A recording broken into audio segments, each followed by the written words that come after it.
omwogezi waba taxi Kotisa anjagaza okuvuga taxi munsonyiwa okukyogera naye anjagaza okuvuga taxi simanyi oba bwe ndiba mpumula ndivuga ku taxi naye amadaala ge tulinnya okutuuka wano wendi toyinza gakkiriza era ebeera fiziko yennyini okulayika nti olinnyo eno obanga ali mukola fiziko mu kuwumbawumba nyizo ga nti Haji yakolamu mwe muddeeyo tuli butereevu ku Soul TV Omunnyo ku makya tukyagenda maaso ne batuusako embeera nga bwetambula tuli mu maka ga Haji Mawejje agaalagirwa twogedde ku nsonga ya takisi ne tugimaliriza tugenda kulungamizibwa mu kiseera kino ku mbeera y'ebyenfuna abatakisi bagenda kutandikira ku zero asebo tusanyisa okukulaba mukulu Kiwanuka nsi yesunga naawe okuwulira ku bigambo byo tuukiri otuleetedde enkya ya leero tutandikira nze okusinziira ku Haji ebigambo byayogedde njagala kutandikirawo nti nesasira era nensasira bannayuganda bannange lwa nsonga ensi gye tulimu Uganda third world country kyemanya abasinga obungi tukitegeera katate mu kubeera third world country netufune n'enkikwe eya coronavirus. Third world country kitegeeza nti abantu abasinga mu ggwanga 6 ku buli 100 tebalina mirimu, 8 abalina emirimu tebasasulwa ssente zibandyagadde kusasula oba zibalina okusasula, wabula basasula ssente bakama baabwe zibaagala okukola ki okubawa. Mu Uganda teri mukozi okuleka abakozi abatonotono betuyita ba civil servants abakolagana ne government. Teri mukozi mu Uganda muno agenda mu private organization n'agenda n'asaba omusala gwe yandyagadde okukola ki oba gwasaana okufuna, wabula afuna omusaala mukama we gwayagala okukola ki okumuwa. Nsinziira ku ekyo n'ensaasira aba taxi si bokka bokka wabula n'abantu abalala abali mu byenfuna mu ggwanga Uganda. Lwaki? Coronavirus ono nga tannajja gwe nange tusobola kwetuusaako bintu ebiri basic mu bulamu. Ebintu ebiri basic mu bulamu ffe mu nfuna tugamba omunnayuganda yonna gy'oli olina okubeera ng'olinawo akayumba akatonotono, akayumba ko kalimu amasannyalaze, ofuna amazzi, olina DSTV ewaka ne ka screen nga Haji bw'alina. Bw'oba tobiina kitegeeza oli mwavu lunkupe gwe nange. Kati njagala ofumiitirize ekiseera kye tubaddemu nga tetumana kufuna eno panic ya corona. Kati ate after nsaasira lwa nsonga abantu abasinga 35 ku buli 100 mu Uganda bagenda kufiirwa emirimu gyabwe. Kampani ezisinga mwaziwudde zatandise n'okuvaayo ne ziggalawo ne suspending abakozi.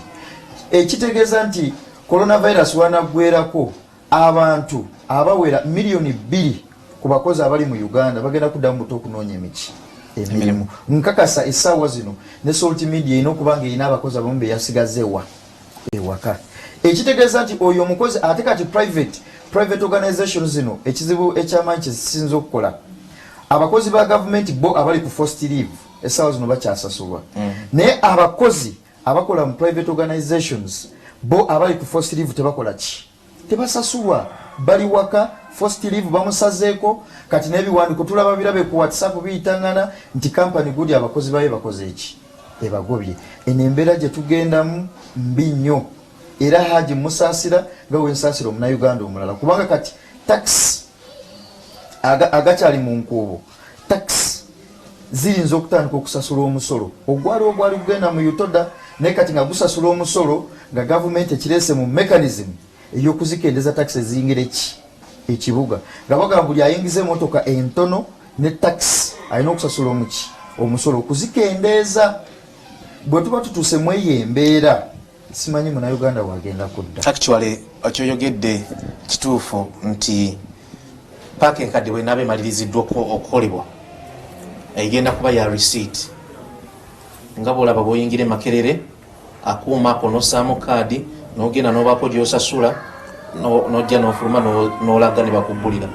Paaka enkadde bwegenda okuba tegenda kubanga erikyaliko bano abamukono nga bwebadde. Kale tugende maaso. Ndowooza embeera ogiraba kati bwetuuse. So nze njagala nnyo okwesasala lwa nsonga bw'ogenda n'olaba GDP ya Uganda tubadde tufunctioning at around 34%.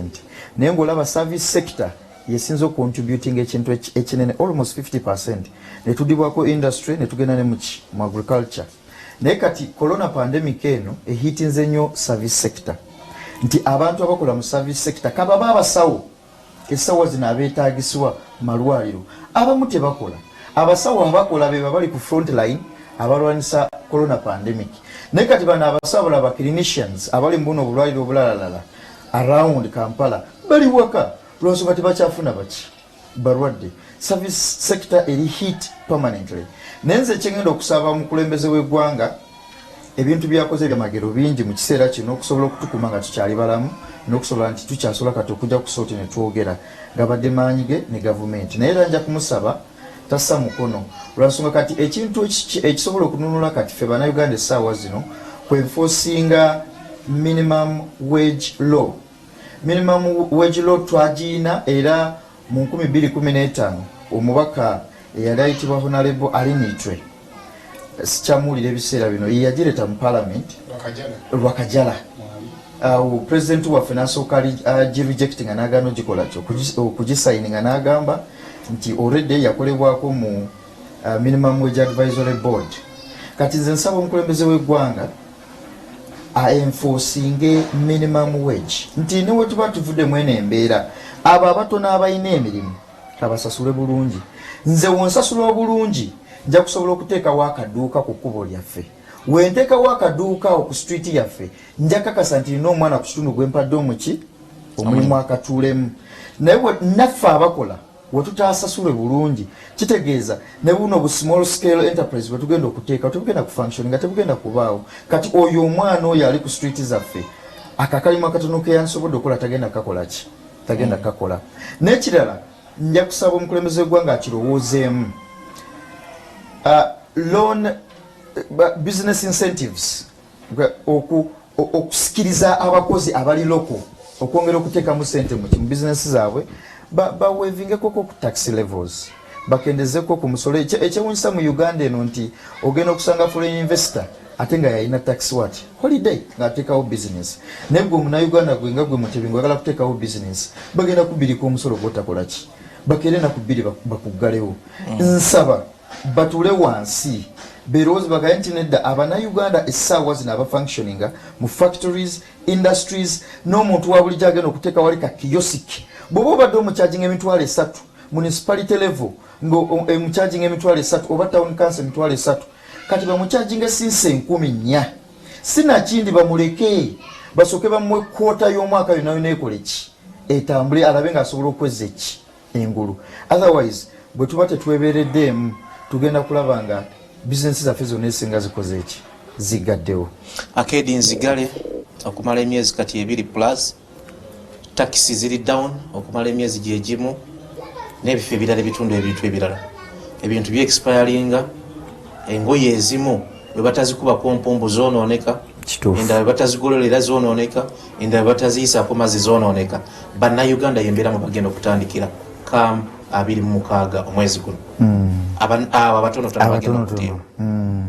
Otunuulira mbeera kyegenda okubeerawo akavuyo n'akasatiraako embeera yakazigizigi kubanga sinnakakasa nti n'abatuna engoye nga 26 bagenda kuggulawo ndowooza tebaliimu. Naye n'abo abatonotono abagenda okuggulawo baani abagenda obbagulako kubanga bwe ziba 26 ng'ogenda kuggulawo private cars zokka zizakkiriziddwa okutambula. Kitegeeza ebintu ebisinga okutambula mu kibuga bye bya sinsi 10 sinsi 10 meka 2 omuntu atunda olugoye lwa mitwalo 7 aba ne bakasitoma nga 4 ku 10 ate abamumanyi abo be bagagga be tuyita baki abagagga. Kati bana abantu abatunda be tuyita kyere mu Luganda asuubira agenda omugulako eky'olukumi eky'ebbiri eky'essatu. Kati omuntu agula eky'olukumi eky'ebbiri eky'essatu talina mmotoka ye ntono alina kutambulira mu taxi oba okutambuza ebiki ebigere. Naye kati 26 omuntu oyo takkiriziddwa.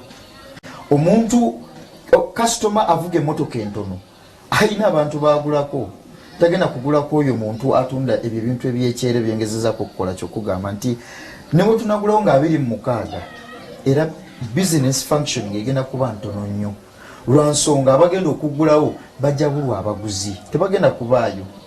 N'atambuza ebigere bamugambye asooka agumiikirizeeko afune masike ki entuufu.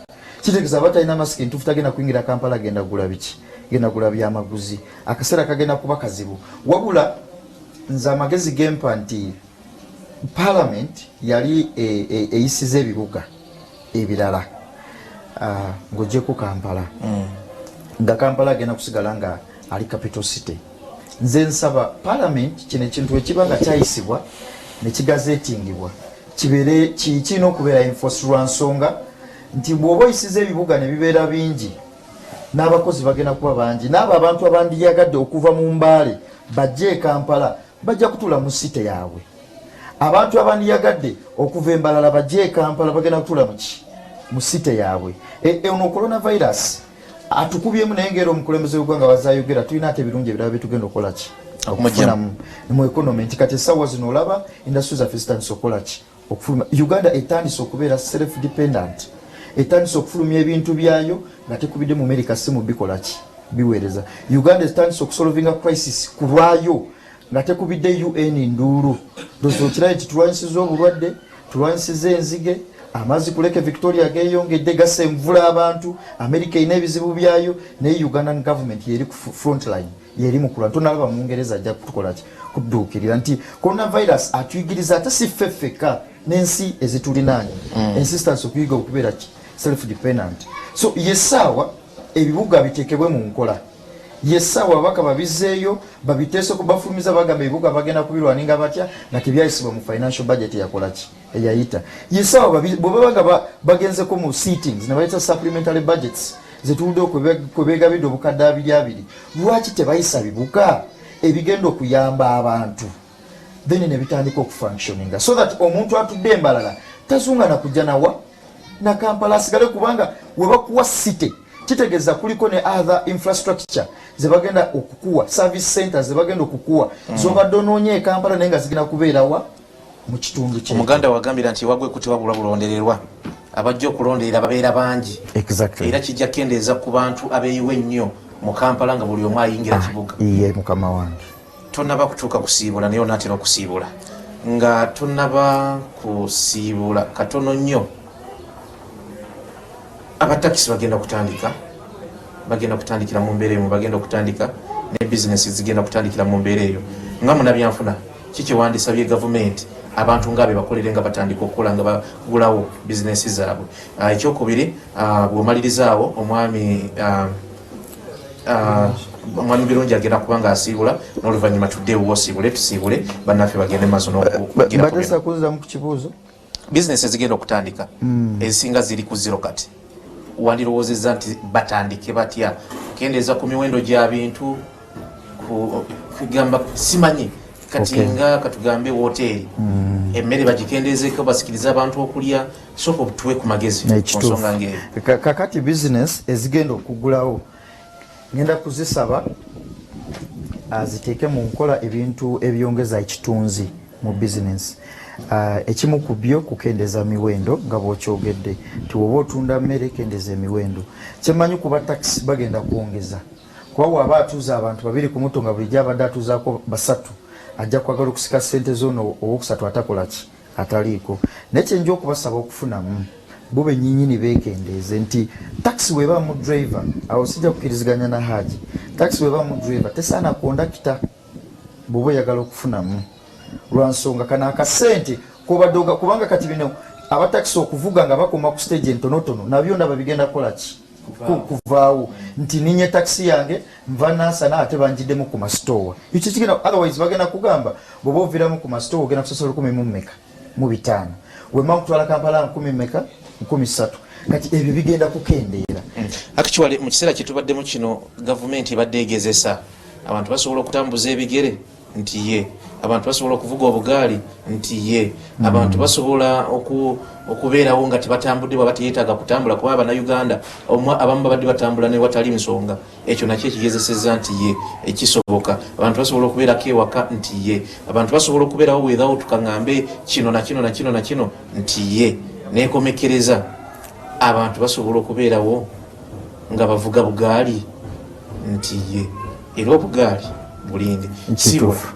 Nga nesimye nnyo okunkyaza ku Salt Media beyanze nnyo omulimu gw'ettendo gwe mukoledde omuntu wa bulijjo, naye njagala kusembyayo nga nsaba akaterekeka badonors Pastor Bujingo, Vision Fund n'abalala abavuddeyo okugaba ebintu ebiri senior eri Uganda National Task Force mbasaba muveeyo muyambe omuntu wa bulijjo musaba accountability y'ebintu bye mwawaayo kubanga ebintu bino biba mwabiwaayo kuyamba muntu wa wansi ne mutabigoberera then tetugenda kufunamu naye Pastor Bujingo oba ovuddeyo Vision Fund weba evuddeyo n'abalala baba begase ne bakola kine bavaayo ne munoonyeza musabe n'okusaba gavumenti omu ku mmwe bamuteke kakiiko kaabwe ke bakola nako mumanye sente ze muwaddeyo zigenda kukola ki oba zigenda kulira muntu ngoye zigenda kuyamba muntu wa bulijjo obuwunga buno bugenda kuyamba bantu oba bulina ebugenze basaba nnyo era mbeeyanza mukama abakuumi. Sebo nenyongera okweyanza omukisa ogw'ompadde ogwokubiri nti waliwo obuntu biri bwe njagala okukkaatizaako bwe mwogeddeko. Omukulu oli gw'ogambye nti waliyo okusasulira okuyingira paaka singa ebewedde. Tetulina buzibu n'ekyo lwa nsonga nti tulina ebintu bye tusaba utilities nti twetaaga toilets ennungi, twetaaga abasabaze baffe bagenda nga walabika bulungi era tewabakalubiriza. Nolwekyo ekyokusasula nga tulina services tetukirinaako buzibu. Azirongaazi okusasula okwo tuba tukwogeddeko n'abali responsible bali concerned. Ekirala obwato bufa magoba njagala okukubiriza bannatakisi bannange nti ebbanga n'emyezi ebiri tubadde twekuumye bulungi tetulina buzibu abafunyiddemu obuzibu obw'obulwadde n'okufiirwa alhamdulillah naye bino ebyokugamba nti tuveeyo ng'obudde batuwadde tebunnaba mbeegayiridde mubeere awaka mwenaabe mu ngalo era bwe kiba kisoboka ng'ovuddeyo awaka olw'ekitu ekitabeereka teeka masiki ku mumwa. Ekintu ekirala kitwerabidde okwogerako ze border points. Omukulu yagambye border district 40 ezitagenda ku bairo operational mu nnaku zino. Yes, naye waliwo ebibalo tulowooza nti zandibadde district ezo eziweza mayiro 2 okuva ku border. Otherwise kati bw'ogamba nga Kyotera town abantu bavaawo ne bajja e Kampala oba ne bajja e Masaka ne bava Masaka ne badde Kyotera. Abo bandibadde Mutukula so si Kyotera. Bw'ogenda nga Hoima waliwo bayito bakayiso waliwo abantu abava ku kayiso oba Kasaayi ne bajja e Hoima. Naye ate waliwo abava e Hoima nga bajja Kampala n'okuva e Kampala okukoma e Hoima. Abo basazeeko. Nolwekyo tusabeera wabeewo review ku bintu ebyo ku district omukulu ze yakoze eki zeeyogeddeko. Kyensembayo nakyo kwe kuba nti mbakubiriza mubeere nga muli ready okukomawo mu paaka oba mirimu yonna bwetumufe we tukolera nga mulina ebintu ebyo twogeddeko mu especially nga muzze ne ssente oba mu nnaku zino tugenda kuba ntwogeraganya n'abakulembeze mwenna okuba nti muweereza ssente tufune temperature gadgets oba monitors. Kyensembayo nakyo kwe kwebaza abo bonna abawoomye omutwe mu kwegatta kwaffe abatakisi abali operational naddala mukulu Kasirye ne Pastor Sekitoleko mwebali ddala era mbasaba owa takisi yenna ali eyo please biri ebyenjawukana bye tulina nabyo komawo ng'obyerabidde tuzze kukola mulimo nga ffenna tuli omuntu omu nga twerabidde enjawukana zaffe. Katonda abakuume tweyanziza nnyo tweyanzege okuva gye twatandikidde mubadde balabi balungi ku Sot TV tugendera ddala ku muntu wa wansi okumanya ddala ensonga nga bwe zitambula mu ggwanga Uganda. Ebyo bya takisi ow'enfuna naye atuwadde ebibi. Bannanga bali mu studio Charles James Senkubuge ne Fedi Nabwire mwebali nnyo mwebalire ddala kutufiisizawo kadde naye abensinga okwebaza be bakulu abalaba Sot TV okuviira ddala weetandika paka weetandika kubanga tetuzikiza. Robert Mutebi, Dennis Kasirye ne Peter Bunyasi atubaagaliza olunaku olulungi ayagala okumanya ebisingawo ku nsonga naddala ezikwata ku byenfuna mumanyire ddala nti n'abagagga bakaaba gwe tova ku Sot